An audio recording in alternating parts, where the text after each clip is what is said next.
مسلمان کمیونٹی میں یہ کہا جاتا ہے کہ لڑکیوں کو پردہ کرنا چاہیے، تو مسلمان کمیونٹی میں یہ کیوں نہیں کہا جاتا کہ لڑکوں کو آنکھوں میں پردہ کر دینا چاہیے اور لڑکیوں کو کھلا گھومنا چاہیے؟ Y not? برقع برقع برقع، ارے شرم کرو تم لوگ پہلے اپنی آنکھوں پہ کہ تم وہ چیز کیوں دیکھ رہے ہو؟ کہ اسلام خواتین کو اپنے حقوق نہیں دیتا، اسی لیے اسے حجاب میں رکھتا ہے. اسلام ڈیگریڈز وومن، اسلام خواتین کے حقوق نہیں دیتا، اسی لیے اسے حجاب میں رکھتا ہے اور اس کے اوپر ظلم کرتا ہے.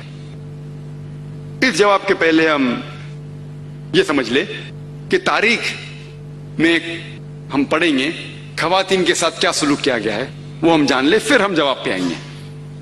اگر آپ بیبیلونین کی تاریخ پڑھیں گے، ہسٹری آف بیبیلونین سیولائزیشن، اس میں یہ لکھا ہے کہ جب بھی کوئی مرد قتل کرتا تھا اس کو سزا ملنے کے بدلے اس کی بیوی کو سزا ملتی تھی. اگر آپ گریک سیولائزیشن پڑھیں گے، اس میں ایک خاتون تھی جس کا نام تھا پینڈورا، ایک امیجنری وومن تھی پینڈورا، جو گریک لوگ کہتے تھے اس کے وجہ سے ساری مشکلات جو دنیا میں ہیں وہ اس خاتون کی وجہ سے ہے. ان کا ایک تصور تھا جو غلط تھا. اور اس گریک سیولائزیشن میں خاتون کی عزت ہی نہیں تھی، ویشیا پنا کافی کامن تھا، عام تھا. اگر آپ رومن سیولائزیشن پڑھیں گے اس کے اندر بھی nudity and prostitution was very common, ننگا پن اور ویشیا پنا بہت عام تھا. خواتین لوگ صرف مزے کے لیے استعمال کیے جاتے تھے اور چھوڑ دیے جاتے تھے. اگر آپ ایجپشین سیولائزیشن پڑھیں گے اس میں خواتین کو یہ کہا جاتا تھا کہ وہ شیطان کی ایک نشانی ہے. اگر آپ عرب سیولائزیشن پڑھیں گے، قرآن نازل ہونے کے پہلے عربستان میں یہ حال تھا کہ اکثر جب کوئی لڑکی پیدا ہوتی تھی اسے زندہ گاڑ دیا جاتا. الحمدللہ ثم الحمدللہ قرآن نازل ہونے کے بعد یہ جو غلط کام بند ہو گیا. افسوس کی بات ہے کہ اپنے ہندوستان میں اب تک ہے.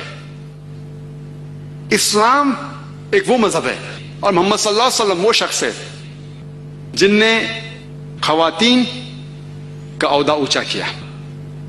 الحمدللہ انہیں حقوق دیے، انہیں رائٹس دیے، لیکن اس کے ساتھ یہ بھی دکھایا کس طریقے سے حقوق کو قائم رکھے، کس طریقے سے اس عہدے کو قائم رکھے.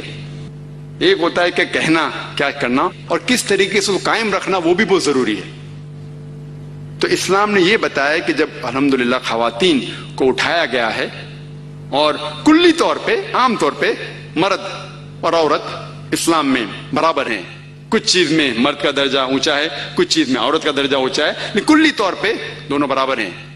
تو جب اسلام نے، قرآن نے عورت کا درجہ اٹھایا، انہیں یہ بھی چیز دکھائی کس طریقے سے اس سٹیٹس کو برقرار رکھے، اس عہدے کو برقرار رکھے. اور اکثر لوگ بات کرتے خواتین کے حجاب کے بارے میں. اللہ سبحانہ و تعالی قرآن مجید میں پہلے مرد کے حجاب کے بارے میں ذکر کرتے پھر عورت کے. اللہ تعالیٰ فرماتے سورہ نور میں سورہ نمبر 24 آیت نمبر 30 میں کہ اے مومن مرد، اے مومن، جب بھی آپ کسی خواتین کو دیکھیں گے تو نظر نیچے کرو. اس کا مطلب جب بھی کوئی مرد خاتون کو دیکھتا ہے اور کچھ بھی غلط خیالات اس کے دل میں آتے ہیں، امیڈیٹلی قرآن کا حکم ہے کہ نظر نیچے کرو. ایک وقت ایک مسلمان ایک لڑکی کو گھور کے دیکھ رہا تھا، تو میں نے اس سے کہا بھائی صاحب آپ کیا کہہ رہے ہیں، یہ حرام ہے. تو اس نے کہا کہ ہمارے محمد صلی اللہ علیہ وسلم نے کہا کہ پہلی نظر معاف ہے، دوسری حرام ہے. میں نے اب تک آدھی نظر بھی پوری نہیں کیا. تو محمد صلی اللہ علیہ وسلم حدیث میں فرماتے ہیں کہ پہلی نظر معاف ہے، دوسری حرام ہے. اس کے مطلب یہ نہیں کہ اب 10 منٹ تک کے لڑکی کو گھورتے رہو بنا پل کے جھپکائے اور کہیں گے کہ نظر پوری نہیں ہے. محمد صلی اللہ علیہ وسلم کہنا یہ تھا کہ اگر آپ انجانے میں کوئی خاتون کو دیکھ لیتے ہیں، لڑکی کو دیکھ لیتے ہیں، تو جان بوجھ کے اس کے طرف پھر سے مت دیکھو. اس کے خوبصورتی کو دیکھنے کے لیے جان بوجھ کے واپس سے مت دیکھو.